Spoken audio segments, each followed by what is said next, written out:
Welcome to Black Tribe and Money Vibes, a Black Table podcast about all things events, entrepreneurship, ownership, work-life balance, love, wealth, and collaboration in the Black community. Ladies, we are back. Yes. I'm so excited. Once again, we have, honestly, one of the juiciest topics. I feel like today's one of the juiciest ones. It is called Mo Money or No Money. Okay. So this is very important, obviously, for all of us. The first thing that we're going to start talking about is manifesting money. Yeah. And I have been thinking about this and I have so much to say about it. And we could go totally like woo-woo, sit in your room and meditate. We could go that way, or you could be like, no, this is how you manifest money in your actions. For me, manifesting money, I have a really interesting relationship with money. I will say I've had very little. There's been points in my life where I was eating a kid's meal. I would drink coffee in the morning, eat a kid's meal for lunch. I would cut it in half, like perfectly, and I would save the rest of it for dinner. So like there's been points in my life where it was like I had $5 a day, right? I think some of us have been there, right? And then there's been times where I have just like, it just seems like I can't stop making it, right? So we go through these crazy phases. For manifesting money, I have a very fluid approach to it. I mean, I try not to worry about it too much. That's one thing. Like, I'm never the person that is like, has a budget and like gives myself $60 a day and do that. I don't do that, but I try to create lifestyle changes. To me, it's kind of like diet, right? If you're trying to lose weight, for me, if I want to lose weight, I don't eat carbs. So then you just incorporate that lifestyle, right? So if I have to save money, I just start chopping things off in general, and then I just sort of like lead into that. So I don't have a very strict way of dealing with it. But as far as manifesting, I mean, I do believe in like the woo-woo way of manifestation. If you want to sit and you want to visualize what your life is going to be like, the surroundings that you're going to have, the vacations you're going to have, the people you're going to be around, I fully subscribe to that. Yeah. I do feel, though, that you have to be careful with manifestation because it works so well that you might get exactly what you ask for. Right. And sometimes that's not what you really need. Right. Yeah. Right? Yeah. So I think that's very, because I've done that before. One time I manifested a man, and he was exactly what I asked for, and I was like, oh hell no! Like it came to me, and I was like, I must not what I needed. I want him sexy with no brains. Right. Because you do certain things. Like I want him to be sexy, I want him to be rich, I want him to be this, and then it's like, well, he's a bad person, and he's not nice to his family, and he's not giving or humble. So you have to be either like so specific about every detail, or you can manifest how you're gonna feel, and that's how I try to do it. Nice. So with money, it's like I want to feel like I have the freedom to go on vacation when I want to. I want to feel like when I'm working, I have enough wiggle room to do what I want to do and have side projects. So it's more about a feeling versus a specific thing. Because if you say I want to make $1 million by 2025, you might make it and be miserable. Yeah. Yeah. So that's my approach. Yeah. It's kind of all. What do you feel? How do you feel? No, honestly, I think that is actually a very, very, very, very, very good point. Because when manifesting, I feel like it's about the feeling of it. Yeah. Because so we have like triggers in our body, like on a chemical, like neurological level, where when you feel happy or sad, like your body does certain things, like you have certain reactions, you can't help it. So like when you're manifesting, you actually have to think and really be in a state of what you're trying to manifest. Yeah. So it can't be fake. It has to be real. Yes. And that's when you're going to see results. And so if you're manifesting money, I feel like it's bigger than that, because money could actually be like a trip. Right. It's not cash, but it came in the form of a trip, or it came in form of getting all the products you need without paying for it, or making a partnership, or so like when you're manifesting, I would say like keep it on a broader level of having your needs fulfilled where you're at in your life, so that it's not so far out to where you can't obtain it, but it's close enough to where you could grasp it. Love it. So for me, I think actually feeling it is 100% like the route that I take to manifest, because if I can feel it, then it's real, and your body and your mind and your being feels like it's real, and you'll actually manifest it faster. And I feel like when I start to manifest, it shows up in my day-to-day life. Like literally somebody might be like, you're beautiful, or like, so I think you can say money, but if you really want to see a result of like a whole life change, you have to think of a whole broader perspective. Love it. And then money comes through all those channels. I think for me, before even talking about manifesting money, it was more important for me to kind of establish what my relationship with money was. Because I grew up going to Christian and Catholic schools, and so the nuns took vows of poverty. Everyone was like, yeah, you should be poor, and that's the godly thing to do. That's the selfless thing to do. But when I came home, my parents were like, no, that's not. That's not right. Like, we hustle, we make money, and how are you supposed to help other people? How are you supposed to do good in this world if you don't have anything, if you don't have the resources to do it? So I always had like this battle, like, should I be poor? Should I be rich? Like, what am I supposed to do? And then I just had to like realize, like, actually, having money is a good thing. And it doesn't have to be like people quote from the Bible, like the love of money is the root of all evil. But it's the love of money. Like it's like all of your driving energy goes towards getting money. But I like money. Like exactly. I love it. Exactly. I'm able to do the things that I want to do. And so just kind of changing that mindset, especially, kind of growing up in a Christian home, like understanding like, it's not cool to be broke. And I have friends that say it casually, oh my gosh, girl, I'm so broke. Like, I don't make those confessions. Those things don't come out of my mouth. I might say, dang, this was a tough week, or hey, I had to move things around, but I'll never say I am BRO. Right. Like, that's a bad word, basically. It's a bad word. I'm not going to say it because I don't want to manifest that in my life, because I'm not. Even if I don't have the money right now, I'm rich. I have profitable ideas that are always coming to my mind, so those are going to make me rich. Like, those are the things that I confess and that I think constantly, because I can't. I can't be broke. No, I was actually gonna say something very similar in regards to I feel like manifesting money starts with your belief system around money. And I think that when we're kids and we're younger and we're hearing these programming from schools or churches or your parents, it's a lot of negativity around money, and people wonder why they have a hard time drawing money in. And it's because you've been told like these negative things about money, and having a lot of money, you're greedy, or you're this, or you're that. And so it sends these conflicting messages, and it's why some people can draw in a lot of money but then they lose money right away. It's because they don't really feel worthy of holding on to that money. So I think that when you are manifesting money, it is very important for you to sit with yourself and really kind of go through your belief system. It takes a lot of internal work for you to start to just think like, what do I really feel about money? Like, do I really?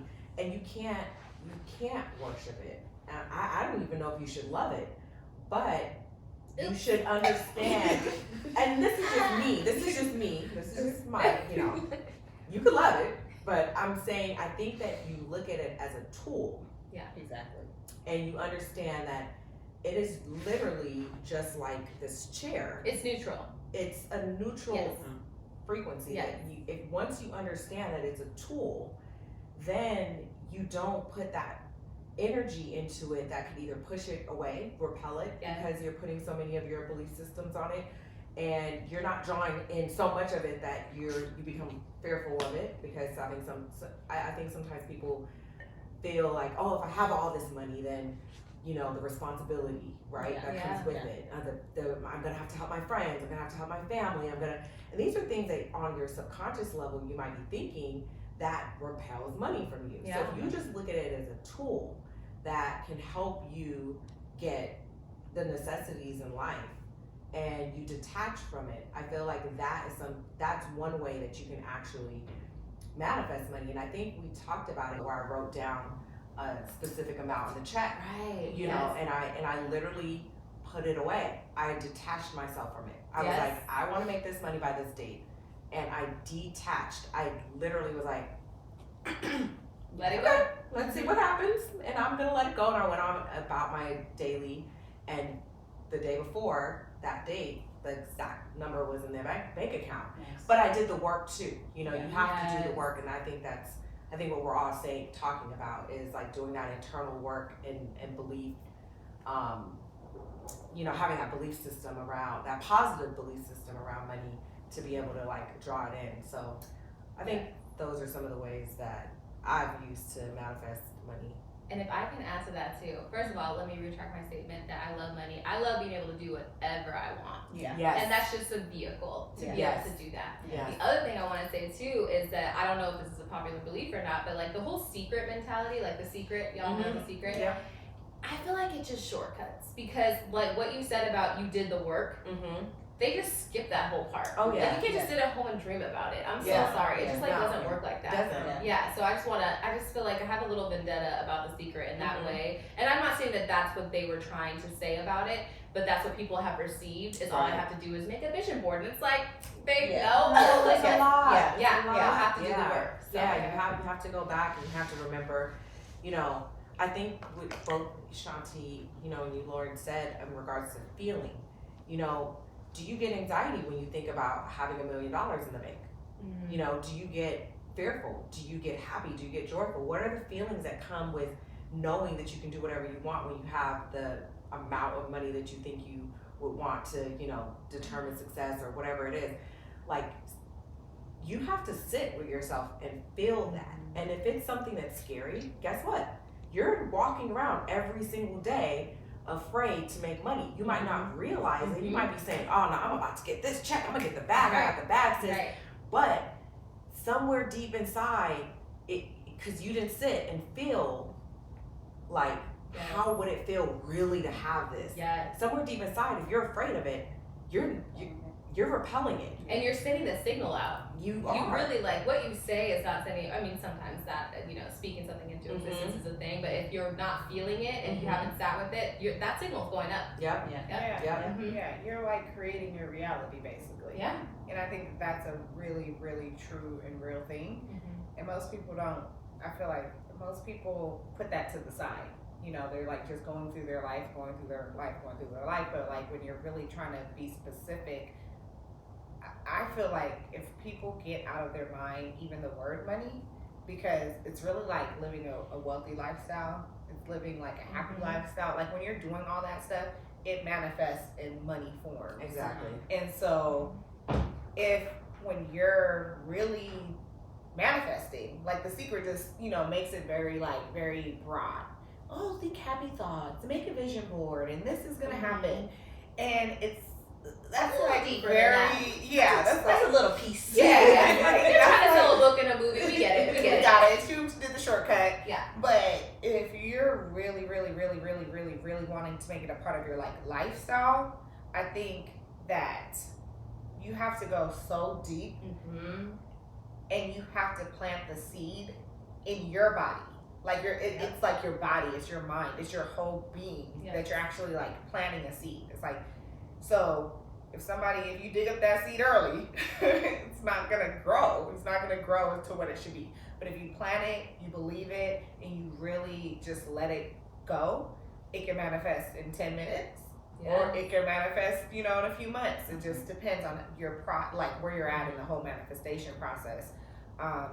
But I love manifesting. Oh, it's fun. It's one of my favorite things to do. Yeah. And I to go back to our dear friend Rance. we're dropping all your little nuggets. Yeah. We had actually did a building moguls panel discussion on the beach. This was a couple years ago, and we had Lawrence Dobson, who's the CEO of 1500 or Nothing, and then we had James Fauntleroy, and he's also a co-founder of 1500 or Nothing, and these guys are amazing. Like, they are absolutely at the top of their game in the music industry. And one of the questions from the audience was about manifesting money. Like, I keep working, I keep doing this, I keep saying like how do I get to your level? How do I make $1 million, right? And one of the things that Rand said that stuck with me was, if you had a microphone to your thoughts, that could amplify out and everyone and God and everyone could hear it, what would they hear you say about money? That's like, so what would they powerful. hear your thoughts about money? Yeah. And he was like, if it's negative, and if you know people are gonna be like, dang, that's what they think about money. Oh my God, like, so you have to pretend that constantly you have this microphone to your thoughts I love that. and change the conversation that's going on in your head around making money and manifesting it and bringing it in. So if you wake up, like you said, not speaking that I'm broke, or oh man, I don't have no money, or oh man, times are tough. Like, if everyone could hear you saying that because they had that microphone to your thoughts, would you want them to hear that? No, you wouldn't. Yeah. You would want to change that narrative. Right. And that stuck with me because I used to, out of habit, from hearing other people growing up say, oh, this is so hard to make money. Yeah. So hard. Guess what? Then it will be hard to make money. Yeah. The universe is your mirror. So I would say, like, to that example, so a radio is frequency, but we're also frequency. Right. So when you're telling those thoughts and you have the mindset of, if I had a microphone up to, whatever, like what would people hear? It's what your whole being is a part of. So your frequency, and like it goes back to the whole like neurological level of what triggers off when you have thoughts. So when you have a thought, and if you're like, I can't do it, that's what your body is going to trigger and do on a whole nother level. You don't actually think it's doing that, but it's triggering an emotion, a reaction, something that's going to happen that you put out there. Yes. So like if you're triggering your body on a very like high frequency level, then you're going to start manifesting at a high frequency level. And then that also goes to the people you manifest in your life. So like when you start manifesting certain people in your life, they actually help you to level up, and they help you to get to certain points in your life. And that actually is a part of like manifesting money and wealth and like. I manifested y'all. We all manifested each other. Yes, we did. I like to save my example. Okay. Let me tell y'all. I remember we were doing Building Moguls with our business partner Maxie, who's absolutely amazing. Okay, but so we were doing our Building Moguls event, and I was looking for like beach stuff, and I was like, I need beach stuff. Well, let me see. And I ran across Collective Rentals, and I was like, and that was 2 years before we met you. Oh wait, what? Yeah. I feel like I've heard the story. Okay. 2 years. And There I we go. kept on like bragging about, I was like, oh my gosh, I love this site. They have like such cool stuff. And I didn't even know it was you. Like I was just a Collective Rentals, like that's what I knew. And it was probably at the start of your business. Because that had to be the June start 2018. of your business. Yep, and that's exactly, we did the Building Moguls July of 2018. Yeah, and I think you didn't have enough stuff or something, because I emailed. I could probably find the email too. I've never gone back to look at it, but I remember. And I think like there wasn't enough. I don't know. Yeah, I don't probably remember not enough exactly quantities at was that the point. quantity, because Yep. the amount of people. I think it was like 100 people that we Oh had. my God. And you guys are specialty boutique, like Yes. you know what I mean. Yes. So, so then when we formed the Black Table and we met you, and I heard Collective Rentals, I was like, so in manifesting, that was, I guess I was newer at it. I feel like I manifested pretty quick now. Right? Yes, professional. All right, professional. And then the amount of the wine that I like to drink, and then Leslie has 10 wine in the mix, like stop playing. I'm like, okay, manifesting that real quick too. Manifested a friend that drinks heavily. I got 3-4 cases of wine delivered to your house. Very excited about that. So that's why I love manifesting, because I know people think it is money, but you should also look at it as like the people you might be attracting into your life to like benefit your life on certain levels too. Yeah. So Oh, love it. appreciative of you guys. Yeah. So in manifesting money, I think whenever we talk about manifesting, it's always it's gonna have a spiritual tone to it, right? Yes. It's gonna have a very inward tone. But in regards to business and the tools to getting to the money, starting out, I don't think a lot of people talk about very specific tools of like how to get money for your business. Yes. So let's talk about it. Yeah. Yes. So I would say in regards to very specific tools in getting money, I think that when you're starting your business, yes, I think we talked about in the previous podcast, tons of freebies you might have to do, all that stuff. Yeah. Great, right? But now you're at a level where you're like, okay, I have to bring in income for my company. I think the first thing that you have to do is, I think you gotta first do market research, right? Yes. You have to do market research, you have to go out there, you have to see what other people are charging for your product or your service. And then you have to know your worth, and you have to price yourself competitively. Yes, absolutely. And I think that sometimes people think like, okay, I'm new, so I should not charge this amount for my service because, I'm new and I might not know, or I might, and then they have a hard time scaling and growing. Yeah. And I think early on, even if it's a gradual scale, I think early on you have to really know what people are charging. Do that research and say, okay, so I am, a corporate event planner. Corporate event planners make, let's say $5,000 per event. Yeah. I'm not necessarily there to charge $5,000 yet, but I'm going to make sure that I charge $2,500 in fee, but then I'm going to then either through equity in that person's company, which you can ask for. This is a little, I'm getting to the cheat code. Yeah, don't give it away too soon. I'm not gonna give it away too soon. But there's different things that you can barter and different ways in which you can still get that $5,000 value. So know your worth and try to get as much of that very early on in your career, because that is, people are gonna respect you, and they're gonna know that you're about your business. Yes. If you shortchange yourself very early on, you're gonna be the free person. You're gonna be the person that is the cheap person, and it's gonna be very, very difficult to get out of that.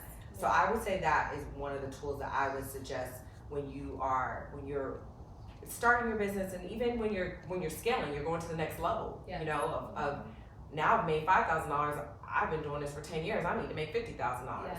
I think you have to do the research and know what other people are charging, and then price your services competitively. Yes, totally. Oh, get out there.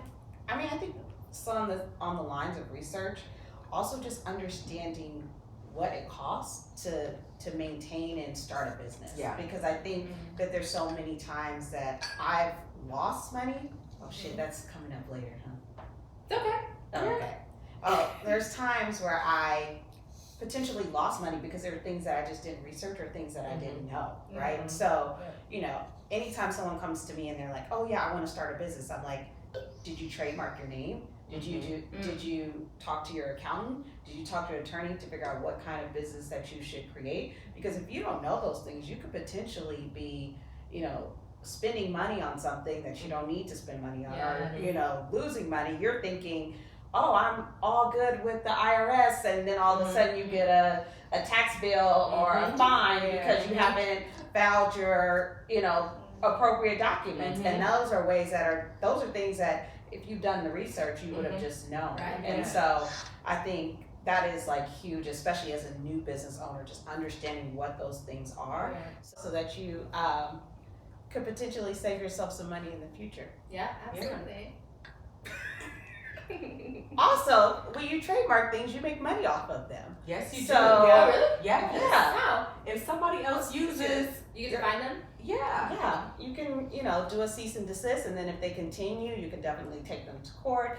And then also they're, taking away from potential income from you. So if you have the Black Table and someone else is selling the Black Table t-shirts, now I can come to you and say, hey, you can't do that anymore. And your customers that were now buying your Black Table t-shirts are now buying my Black Table t-shirts because I own the Black Table. Yeah. And so those are things that, So true. Yeah. Okay, sure. Yep, ownership. Yeah, ownership. That's huge. Yeah. I think most people don't also like they don't ask for what it is that they want, like in their journey to figure out how to manifest. Like people get very like shy and intimidated about like really speaking about what it is that they want or asking for that. But if you get to that certain like level of being comfortable enough to really know like this is what I need, this is what I want, I'm gonna ask for it, I'm gonna like speak that into my like whole existence. You're gonna start to see it manifesting, and I want people to understand it's not like a short time frame or window. So if you give up on like 15 days, 30 days, 60 days, that's like not long enough. It's like a life change that actually happens. Like it's a shift in your whole like how you're manifesting. So I would tell people as like a tool to manifesting is like be a learner of it, be like a student of it, really figure out it on a deeper level so that you could even have the capacity to think of the things that Leslie just touched on, because sometimes people don't even have the capacity to do those things because you know they can't sit still, they can't focus, they can't like do it long enough to manifest an outcome of anything. And I think people should try it on smaller things. Like don't start necessarily with money, start with you know something else, like start with something else that might make you happy and figure out like is it working. And I feel like that's the first tool to see if it's even working. You might need to test it on something else before you test it on money. So smart. Because then you know what happened. You Yeah. might be like, oh my gosh, I need a hug today. Like, I need someone to say something nice to me. I need someone to show up for me today. Yes. Like, whatever it is. And if you go out and somebody's like, wow, your dress is beautiful. And you're like, It happened. Like I did that. I did it. Yeah. I did it. The parking space. Yes. Like when people say start on like parking spaces and stuff like that, that is a real thing. Like It's a real there's thing. all the time. Like I'm like, I need a parking space when I get here. You know, LA is It's meterless. Okay, so Yeah. it's a lot. Mm-hmm. I needed this meter to be open when I pull up. Yep. So start somewhere. Oh, I love that. Yeah. That's actually a really good idea. And I think that what it makes you do is it makes you believe in it. Because you can't just throw something out that you don't believe in. Right. It's not going to work. So start small. And plus, if you start doing something big and you're really good at it, you might mess it up like I did with for me, okay, all right, tools. There's two things for me. One is I always believe in products, and that's because both my parents are in services. And I just saw them as they got older starting to get more exhausted. And so even if you have a service and that's your business, supplement it with a product. If you're a wedding planner, sell candles underneath it, or rent candles, or rent, placemats, something. It's something that you can do underneath your services that is going to be something that you don't have to really work for. It almost becomes like passive income at a certain point. So that's one thing. The other tool that I would say to get money, I totally forgot what I was gonna say. Well, while you're thinking of your thoughts, Yes. I will jump in and say, because this was something, again, this is not for seasoned people. This is definitely for the newbies. Proper invoicing. And I think that when you can learn how to properly invoice for your product or service, this sounds so like a no-brainer. It's not. But it's not. Yeah. Because there's so many people. Because I'm seasoned and I'm like, tell me, sis. I missed thousands of dollars off of improper invoices. Thousands and thousands. And there's services that are out there. If this is not your strength, please outsource it, because we have missed out on thousands of dollars not properly invoicing. And then also, it is a job to have to chase down invoices. So if you are, the creative, if you are the person that is, the builder or, the salesperson, and you're not administrative to sit and keep following up on invoices, please find someone or hire an outside service to make sure your invoices are getting paid, and they're getting paid in the time frame that you're contracted to with your clients. So I know that a lot of people starting out, of course you want your money right away, right? But then sometimes when you're dealing with larger brands and corporations, you might have to do a net 30, you might have to do a net 60, a net 90. learn all of that. Learn the different ways that companies and vendors and suppliers and stakeholders, all these people, learn how they invoice. You figure out your method of invoicing. Some people love doing a net 60 because they know every 60 days, you know, they're gonna have money coming in, or they like doing net 30s. Like, look, I know in 30 days I got money coming in, or I know, and then some people want their money right away, and so figure out what works for your business. But when the higher IQ you have around money and around invoicing, around taxes, around you know, all of the things that come along with your business, it will help you build the confidence to continue to get the money. Yes. So if you get in, you know, $1,000 and you're like, oh wow, I properly invoiced this client, they paid me on time. It's not gonna always be the case, but Yeah. they paid me on time. Fingers crossed, they paid me on time. I paid my taxes, I paid my expenses, and now I have XYZ amount, you know, left over for my business and for myself. And I'm sorry, I hate to jump around, but in regards to getting to the money, make sure you pay yourself first.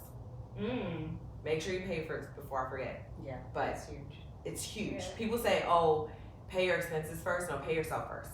Really? I've never done that. Yes. Why would you want to keep working? I'm learning. Yeah, okay, well, you gotta cheat code that. I'm saving that for cheat codes. I feel like I have more info I have more on that, and info, I'm yes. gonna need a cheat code for Yes, that. yes, I'll definitely do a cheat code. Yes. I think the final tool that I would say, and this is gonna sound so weird, but humility. And why I say that is because when I wanted to start this business, I had no experience in events, no experience renting, nothing. I was an interior designer. But there was a job that came up from another company that did specialty rentals as a salesperson. And I was making good money, I had my career path, blah, blah, blah. But I quit that and I became a salesperson for this company, took a huge pay cut to learn the business, which goes back to what you said. So if you can at all, when you're thinking about your business and you're starting a business, if you can get in anywhere, even if it's for 3 months, you are gonna learn so much that is gonna save you so much motherfucking grief. You know, like I learned so much. Bless that company for taking me on, because, and I had to humble myself for that. And I struggled.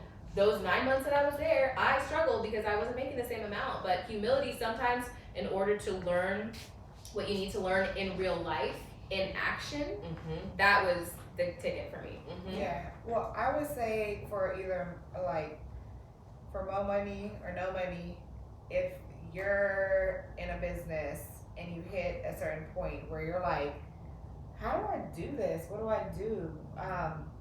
It's so important to find the people that can help you. Yes. As partners, business partners, if you have to subcontract people in, like whatever it is, I think that could be a deal killer for you not making the money you need to make if you can't bring on the people that you need to bring on. Yeah. And I feel like sometimes it's scary because you don't know you actually need to do it, because you think you need to do everything because you're the one shop person, whatever. And I feel like if you actually want to make more money, you need to bring on more valuable relationships and partnerships to make more money, or you will have no money. So I would say get the right people in place, make the right partnerships. So the next topic is how to set up your business to keep your money. And alongside what you just said, which I think is the most important, are people. And why I say this is because I'm so bad at social media.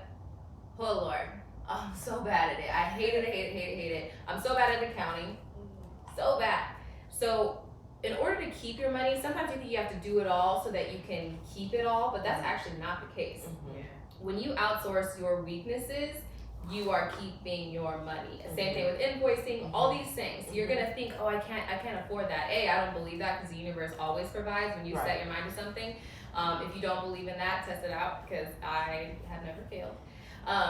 Or it has never failed, I should say. But when you outsource and you have the right people in place for your weaknesses, it has almost like tripled my income at certain points, where I held on to it, stressed myself out, worked 12-hour days, trying to get the social up, trying to do the invoicing, all that stuff. And it's like, girl, you could have paid like $15 an hour for that. It's not worth the stress. It's not worth you missing money. It's not worth your brain going in so many different ways that you're no longer creative, which is what I'm good at. Yeah. So I need to focus on that. I'm a creative director. I need to focus on that. So to me, how to keep your money is outsourcing in the right way and put it out there and ask people around. Like, there's some people that are just sitting at home, maybe they're new moms or maybe they're retired, and they can help you out with this stuff. Yeah. So that's how I feel like I've kept on my money. I honestly think that's part of manifesting because you actually have to ask, you have to do the acts, you have to talk to people, you have to do the work, and then you'll start to see things that you asked for that you're even thinking of in your private thoughts start to actually manifest. Yes. So I would say that's Key. No, and it's not just saving money. It's also, like you said, it potentially is making money because you're not stressing yourself out. It takes you.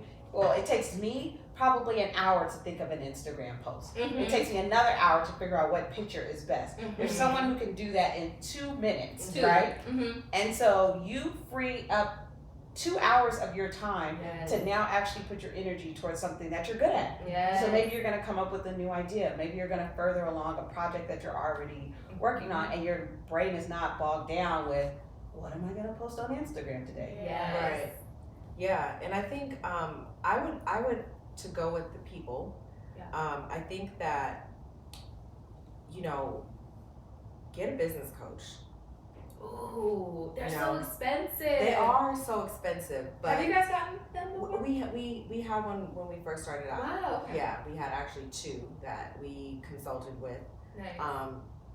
And it did help us shift our mindset around how to do certain things that we weren't. I mean, we didn't set out to own an event production company or a company, period. Right. So it was a very, it was scary waters to navigate. So having someone actually kind of talk to us about certain things and get us to see things in a different way was very helpful. And then I think that, and timing plays a role in a lot of stuff, right? As we can see, 2020, what happened. But I think that when you have someone who is in your same industry or even a different industry that can get you to see things a little bit differently, in regards to like even just scaling and like growing, it's always good to be able to bounce those type of ideas off of people and have someone say, well, have you thought about, your business model is this, but have you thought about if you added this sales funnel in, you can triple, your income that you make every month. So I think that if it's not a business coach, it's finding your tribe. It's finding your group of people who you can like bounce ideas off of. But I think that in regards to growing your business, especially if you're in a service-based business, to your point, I think that it is important to have some sort of product. And I think that now this is the opportunity is so ripe right now, because before it was like, okay, I have to go and pay thousands of dollars for this globe to sell this globe. Everything is digital. Everyone is online.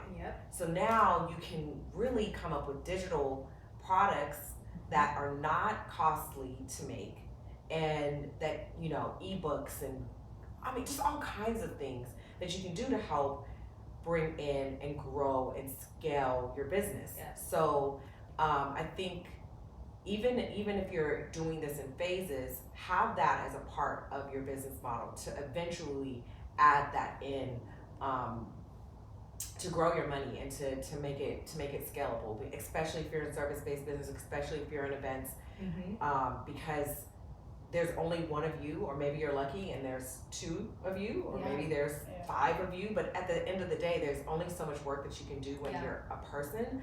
So definitely, build that into your business model early on as one of your goals, to develop some sort of product or some sort of sales funnel, automate your business in some sort of way that you can, scale it, because it's very difficult to do. So whether it be a product, or if you are an event planner and you own the building that you work out of, or if you're a rental company and you actually own the furniture that you're renting out, push comes to shove, you're able to sell things off to make additional income, or have renters come into your building and now you're a landlord, but something tangible that you're able to actually sell, or not even tangible now that we're in this digital age, but something that you're able to sell, something that you're able to own, so that you can make money off of it, and it's not just you. And we're not just talking about like a pandemic, it could be anything. Like, what if a family member gets sick and you need to go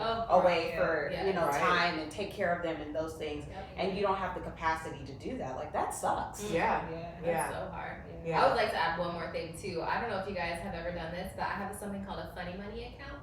And so like sometimes if I get an extra job or a last minute job, I just shove it into the funny money account, and I just never think about it. It's not on my alerts, it's not on my notifications.